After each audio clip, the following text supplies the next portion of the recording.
Hello, Floridians. Thank you for joining us today on Thursday, June 4th, 2020. We will spend a quick 30 minutes guiding you through specifically the Florida labor market. We will also cover the mindset of the employee, business climate, and requirements that we are operating under.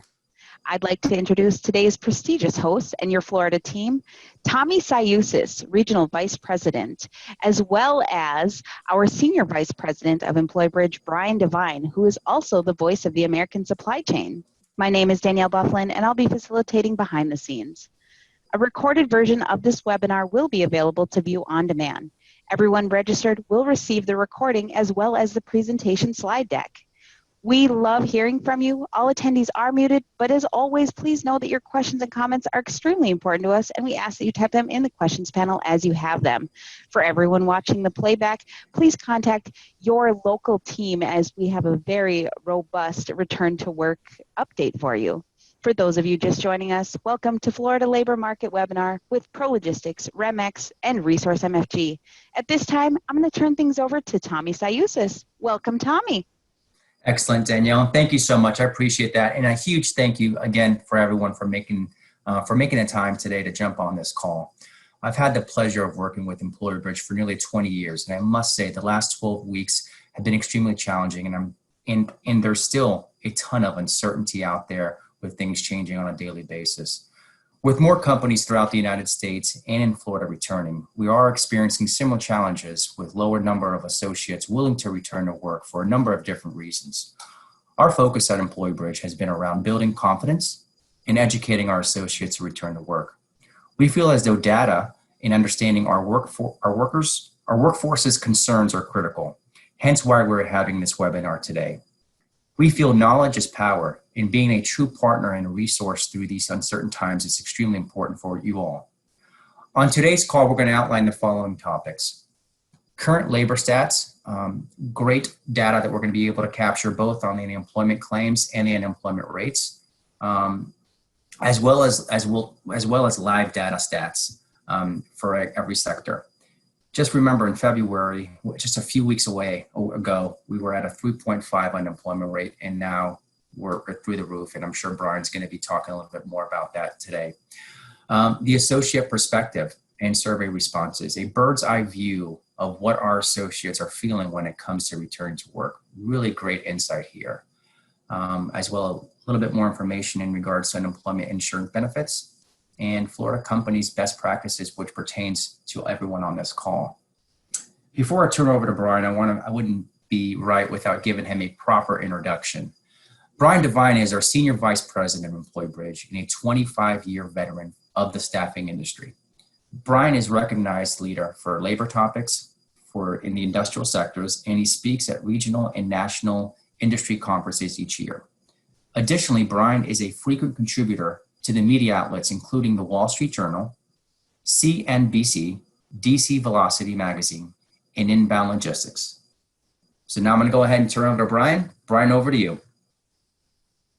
Well, thank you very much, Tommy, and thank you, Danielle. We're going to get right into some of the facts, and as Tommy mentioned, we're going to cover some of the labor statistics. As a matter of fact, recently the Department of Labor released the number of new unemployment insurance claims that have been filed in the U.S. And what you see on your screen here is a graphic that shows the number of new unemployment claims that were filed from 2007 all the way to last week. You can see that in 2009, at the peak of the Great Recession, the most number of people that filed for new unemployment insurance claims within a week was 665,000 people. Now, if you fast forward to just a couple of months ago, specifically the week ending March 28th, there were over 10 times that number of people who filed for unemployment insurance claims in a week. And you can see the call out on the right-hand side, there were 6.9 million people who filed for unemployment insurance in that 1 week. The graphic there in the center, you'll see a call out that captures the last 11 weeks. And in the last 11 weeks, there were over 42 million new unemployment insurance claims filed. So we'll move on to the next slide, which will tell us a little bit about the updated unemployment rate. And that is issued by the Bureau of Labor Statistics. It just came out this morning that the May unemployment rate was 13.3%, which is down from the 14.7% in April. That was a surprise to many, many economists. But we have to unpack that a little bit. Like, that is really, really good news, and it demonstrates that people are getting back to work, which is the single most important thing for our economy. But let's talk about that a little bit in a little bit more detail. Back prior to the pandemic, the unemployment rate was 3.5%, and that represented 5.8 million workers. In the last 11 weeks, I know that says 10 weeks, but in the last 11 weeks, we've have an additional 42.6 million people who have filed for new unemployment claims, driving that unemployment number up to about 48 million people. Now let's assume that about 10 million of those people went back to work. That would mean about 38 million people are currently not working. Now, many of those people have jobs and they happen to be furloughed. And so they could be furloughed for 2 weeks or even 2 months. When you compare that 38 million people who are not working currently to the 165 million people in the total workforce, that would give you a more short-term, unofficial unemployment rate of about 23%. So let's talk a little bit about the population. And this is a story of the prior to the COVID-19 pandemic. The unemployment rate, as I mentioned, was 3.5%, and there were 5.8 million people who are unemployed. And that's represented by that blue sliver of this population graph. And about 56 million of those of the population in the U.S. is over 65 years old and probably not very actively seeking employment.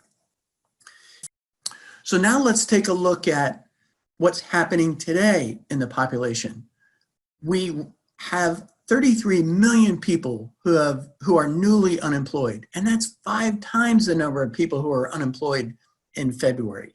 Now, many of those people will be going back to work, but we're going to unpack that a little bit more in the coming slides. So here's some really good news. We work very closely with Indeed, and many of you know that Indeed tracks new job postings. I've just captured a couple of the categories that they report on, and you can see that the manufacturing jobs which is one of the areas that was hit the hardest by this pandemic. You can see that it appears that the new job postings bottomed out the week of April 21st, and since then, the new job postings have increased pretty significantly. And so that's great news for the economy. And that, by the way, is represented by that yellow line that you see on the graph.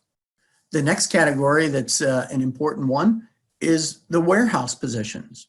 And of course, you can see that once again, these are new job postings.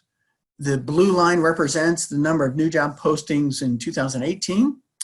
The orange line represents the new job postings in 2019. And then the yellow line represents the new job postings for warehouse positions in 2020. It's a rolling average, and it compares, it's indexed back to February 10th. And so you can see there's a dramatic increase in new job postings in warehouse. And that's because all of us are now buying our food online and ordering stuff online. And so these e-fulfillment centers are really, really busy, and they're always looking for to increase their headcount. I thought it'd be interesting to show you what's going on with pay rates relative to the pandemic. So here's a graphic that captures the average pay rate for the workers in our Pro Logistics division, and we go all the way back to 2002. You can see in this graphic that the blue line is the Consumer Price Index. And you can see in 2002, the Consumer Price Index for all goods was 181. The Consumer Price Index today is 258. So you can see there's been this steady increase year after year after year of the consumer price index. On the other hand, that red line represents the average pay rate for our pro logistics workers. And you can see in 2002 all the way to 2014, the average pay rate for these warehouse workers was stagnant. And these workers were falling behind economically. And so, because there's been such a high demand for labor over the last few years, it's economics 101. And the demand for labor compared to the availability is driving up pay rates. And you can see that there's been a pay rate correction in the last 4 or 5 years, so that the average pay rate has increased by almost 40% for this workforce. We think that there's still a little bit ways to go. Some economists are predicting that we're going to see a big decline in the average pay rates for these workers due to the pandemic, but I'm not anticipating that. And I'll point to the recession in 2008 and 2009, and you can see our average pay rate declined by only 1 cent per hour during that period. And prior to this pandemic, that was the Great Recession. So that was the highest rate of unemployment that the country has experienced in recent memory. So I think the same thing will happen here as we step further into 2020. I think that we're going to see pay rates plateau, but I certainly do not anticipate them declining. Over the last, since the pandemic started, we have issued a series of associate perspective surveys, and we basically ask our hourly associates a few real standard questions.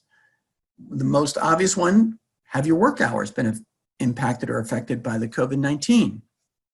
And you can see that 58% of the respondents, their work hours have not been impacted. There's 17% who are actually seeing their work hours increase, and about 25% of the workforce says that their hours have decreased. We also wanted to test and see how concerned workers were about the COVID-19 in general. And so we asked them on a scale of 1 to 10, how concerned are you? Back on March 19th, 41% of the respondents rated the COVID-19 as a 10. A couple of weeks later, that increased to 51%, literally rated it as a 10 on a scale of 1 to 10.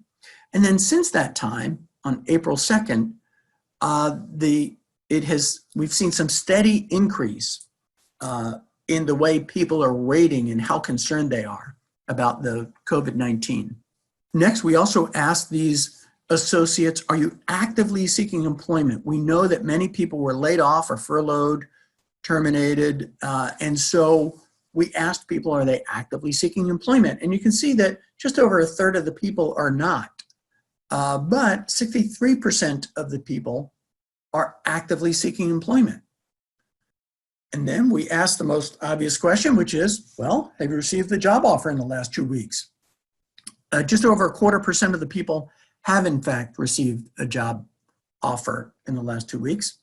And if we go to the next slide, you'll see something also interesting. Of the people that received the job offer, if they're really interested in going back to work, you think that they would have accepted it. And 50% of the people who received the job offer turned it down. And they turned it down primarily for one of 3 reasons. First off, the time or the shift time didn't work well for them. It could have been that the job offer they received was not on a bus line or was too far from their home. And then another reason, prevalent reason, was that the pay was insufficient to get them to accept the job. I want to take a couple of minutes and talk a little bit about unemployment benefits. And basically, in the past, there were 3 criteria that every person had to meet in order to qualify for unemployment benefits. And they fell into these categories. One is that the person had to lose their employment through no fault of their own, meaning if they were laid off due to poor performance, or they were laid off because they missed too many days of work, or they were absent too many days, or if they were laid off through no fault of their own, That was the first hurdle that workers had to get over in order to qualify for unemployment benefits. The second hurdle was that they had to be willing and able to go to work. And thirdly, they had to be actively seeking employment in order to get an unemployment check.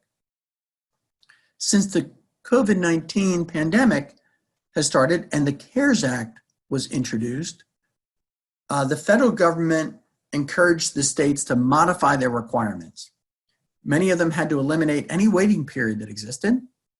They also had to eliminate the need or the requirement for the individual to be actively seeking employment. And then thirdly, they also adjusted their definition of able. As a matter of fact, many of the federal government standards suggest that we do not want people actively seeking employment. And if they were able to work, but somebody in their household had symptoms of the virus, they didn't want that person bringing the potential virus into their work environment.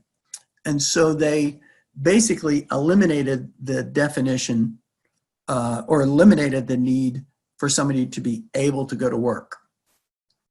There in the state of Florida, many of you know that the maximum weekly benefit that someone can receive is $275 per week.